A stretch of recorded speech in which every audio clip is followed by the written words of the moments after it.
On the 4th of December last year, the Party of Action and Kenya National Congress joined hands. The coming together of the two parties was anchored on a set of shared and highly cherished values. It has come to be known as the Eagle Coalition. Among the values which are at the very core of this union are honesty in service to the public, integrity in leadership, and the need to invoke fresh ideas that can truly and pragmatically address the challenges of our times.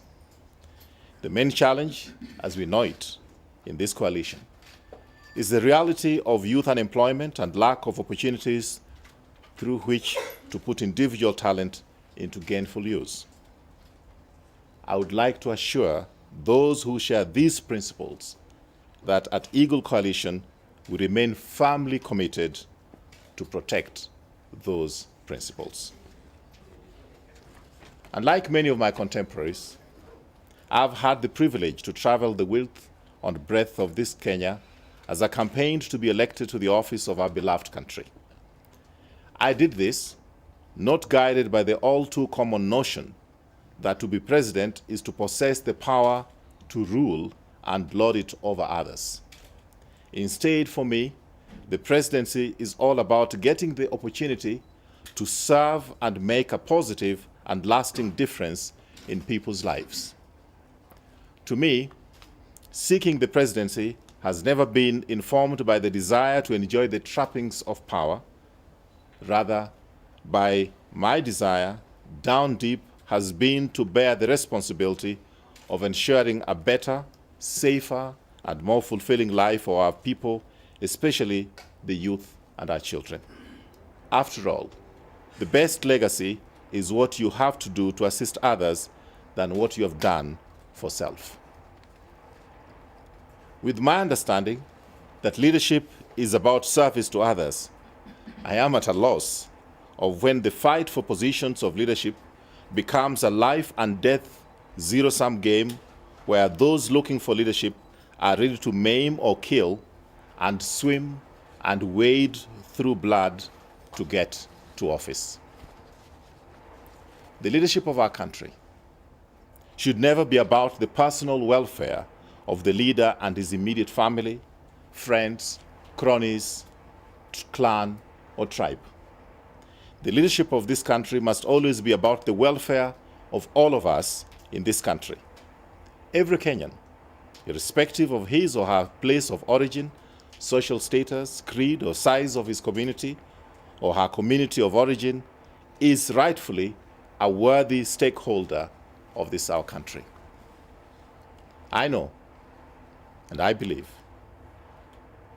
this because when leadership is reduced to the narrow interests of the individual leader, his or her clan or tribe, it may appear glamorous and even fancy in the short term, but ultimately becomes unsustainable in the long run. Put another way, what may seem good for the individual or tribe in the short term is not necessarily good for the country in the fullness of time. As long as our brand of leadership is not in the interest of the good of the entire country, even the individual clan or tribe who may momentarily benefit will eventually lose at some point in the not so far distant future. The unfair hegemony of a few by virtue of status, clan, or tribe is never sustainable, and eventually real issues will overtake them. Africa, and indeed the rest of the world, is full of examples of the indisputable pitfalls of the all very predictable truth of short-term wins in leadership that have turned into regrettable long-term losses. Unless we learn from the precedents of this truth littered all over history, and especially in Africa, we will no doubt be setting ourselves up for failure and tearful gnashing of teeth. Informed by that solemn reality and understanding, my campaign team and I have worked diligently to remain ever focused on issues that will truly matter in transforming our country's fortunes and achieving its full potential. That is precisely why we have refused to play the ethnic card despite its allure in the surface. Poverty, insecurity, and illness know no tribe. We all suffer. It is with humility and unwavering regard for our values and beliefs that the Party of Action entered into an alliance with KNC of Honorable Peter Kenneth, and at no time did my team or myself let any personal ambitions compromise the common values and philosophy that brought our two political entities together. It is for that reason that after a series of thorough consultations and numerous technical meetings, that I now inform you that I've ceded ground to Peter Kenneth so that he proceeds to vie for the presidency of this great nation of ours without me contesting for the same space.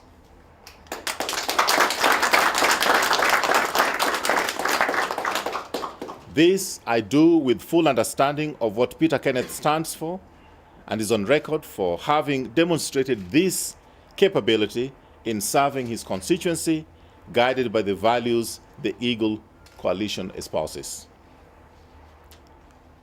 I had the privilege to be able to do the same in my constituency as Member of Parliament. Having critically evaluated our scenario and options, and fully acknowledging the overpowering centrifugal force of the tribal mobilization of our politics, Peter Kenneth and I have mutually agreed that he becomes the presidential flag bearer of the Eagle Coalition. I will continue to chair the coalition.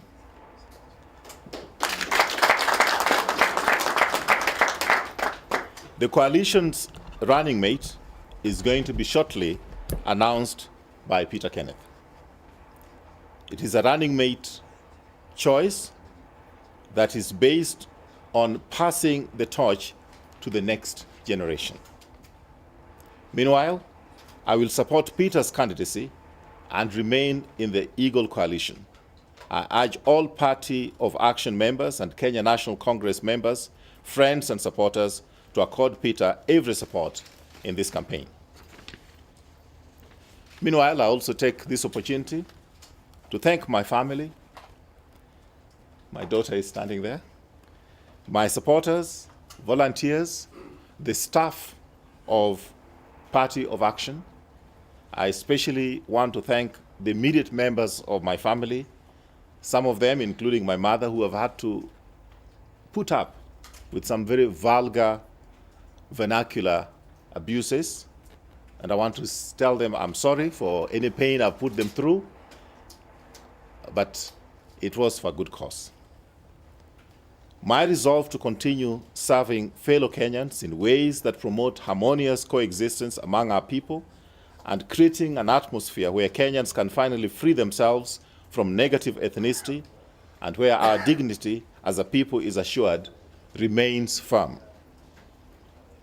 I will also continue to work for the day when despair and hopelessness is erased from the faces of the majority of our youth, and when hope for a better future will shine on the faces of all our children, no matter their tribe, race, or creed. Thank you, and may God bless Kenya.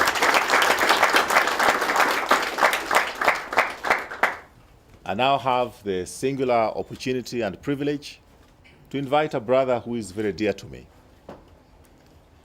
A brother with whom we were in high school together, with whom we shared githeri and the things that young people share when they're in high school. A brother that I believe is able to carry that candle of hope irrespective of the amount of wind that may be in the air. My brother, Peter Kenneth.